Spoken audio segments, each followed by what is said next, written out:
So the next bit, and again we may be hampered here by internet connection, but let's try. So all the fantastic testing stuff that Yemi's been doing has been doing it off the back of the first set of mock-ups, which were just static mock-ups, and we've now, Aaron, our lead designer, has been busily working away. Yemi, you don't know this because he actually only sent it to me this morning. He's now sent us an interactive version of that, of those mock-ups. So this is not the actual service itself, it's just a way to sort of take people through the service, the sort of design of the stages, and rather than it being a bunch of separate pieces of paper, let's see if this is going to work internet-wise, it's now a sort of clickable thing. It looks like the internet may not be on our side here, but we will be sharing that link. So it's enough really for the show and tell. Yeah, obviously it would be great. Obviously, for those who've not seen the project before, to actually kind of that is quite a useful way to sort of see at the headline level what it's going to look like and how the user's going to go through that journey. So do have a look at that. We'll be sharing that link because that clickable mock-up will now be, that's essentially it until the end of the project, because as you'll see in a minute, we're now going to be moving on to the actual prototype itself. Because although it's, hopefully, Yemi, it's a little bit less of a barrier to actually be clicking through buttons. It's still a kind of fake exercise, and what we can't test from even an interactive mock-up is the experience of the content itself, which is a big part of what this thing's about. So the only thing we can really do to test the content itself is to test with the real thing, with the real alpha. You'll have noticed, by the way, that we've invented an imaginary council called Hampton Council. We came up with this on the basis that since Southampton is in Southampton and Northampton is in Northampton, then technically everything in between must be Hampton. So we are all Hampton. But the whole idea of this thing is what we're building is a service that's agnostic. In other words, every council runs it themselves. So every council will have a different background colour and a different logo in the top left-hand corner, and could change the content. But the idea is that it can morph very quickly and be adapted for each council's need. But for the sake of neutrality, we thought rather than show just one of the partner councils, we'd invent an imaginary Hampton Council. So yeah, that's there. Take a look at those.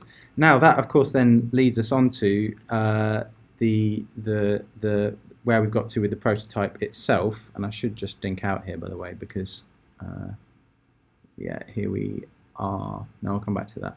So again, we've been slightly chaotic this week because we've been very heads down racing to get this working in place, and I'm delighted to say that we now do. So it is very ugly, and at the moment you will not see much on there, but what you will see over time slowly is this looking more and more like the thing as we sort of add bits and stuff to it. So you can see here it doesn't look right at all. Everything's in funny places. Let me see if the internet's going to play ball with us, but again, this link will be on the project website, and this will continue to be. No, it looks like I've lost internet still. So this will continue to be the kind of place where we put the alpha prototype for this project, and it will keep evolving there. So you'll be able to go and sort of play with it. But please bear in mind, it will be all sorts of bits which aren't working properly, because it's like we really are working in the open. It's sort of like saying, here, come into a construction site. Yeah, so what's quite cool about that is obviously that then will, hopefully even if it's quite ugly, it will start to move us towards something that we can test the actual content of the service. So just to remind, this is a slide we made last time, just to give a bit of an overview of what we've been, between now and the end of the project. So we are now obviously around on February, just by that February the 20th mark.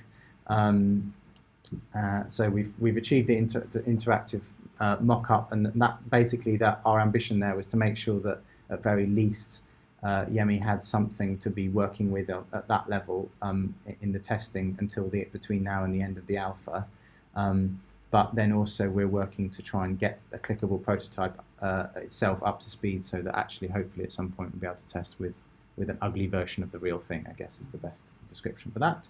And I think broadly speaking, we are about where we wanted to be, if not slightly ahead, in terms of Clio's schema work there. And again, that all the partners can really help that by dinking into that spreadsheet every so often and commenting on it and things like that. It looks terrifying, but it really isn't as terrifying as it looks. So all of that also then finally leads us on to the thing, because there's building the platform, the service itself, but then we are then writing the actual content of that. And one of the whole ideas of this project is that we are using the PlanX platform to do the writing of the content. So rather than everything having to be hard coded by web developers, we can do that. Now again, what I wanted to be doing here was a show and tell where I would show you some of the work that we've been doing. To explain the workflow here, basically Clio does that, is the pioneer at the leading edge, where Clio is going and sort of picking apart these documents into all these pieces of data and understanding the rules, and with contributions of particularly Emily and others. Then once we have that, the next part of the exercise is to write that into what we call these dynamic forms, and that includes not just asking for the information, like enter your name here, etc., but understanding the rules for when a certain piece of information is needed. And of course that's what's really exciting about this, as you'll see in a minute, because it's really, really transformative, because most of the stuff that most of everything we ask users to do doesn't apply to them, but it might. And so once you can use those dynamic forms where you only get what you get asked depends on what you already said before, you can massively shorten and simplify the user's journey, as well as reducing ways they can go wrong. So far we're following along behind Clio, writing these service flows, and so we've done the main application form. That's now always subject to testing and checking, but we've done the main application form. Let me have a look here. I'm going to skip forward here. We've done the main application form. We've done materials, which again, Emily, thank you for all your work on that, which we've sort of consolidated a bit, so that now there's a really nice thing where people will be selecting. Again, I can't show you right now because we've got no internet, but they'll be able to go in, and depending what project they're doing, it will ask them what are the relevant materials on their existing house. And so, for example, you want to replace your windows, it will say, right, tell us what the materials of your existing windows are, and tell us what the windows of that you're going to be replacing them with, but it won't ask them other things that aren't necessary. Whereas, of course, if you're doing a rear extension, it's going to ask you what the external facades materials are and things like that. And they're coming from standard set schemas of materials such as brick, render, etc., etc. So that's done.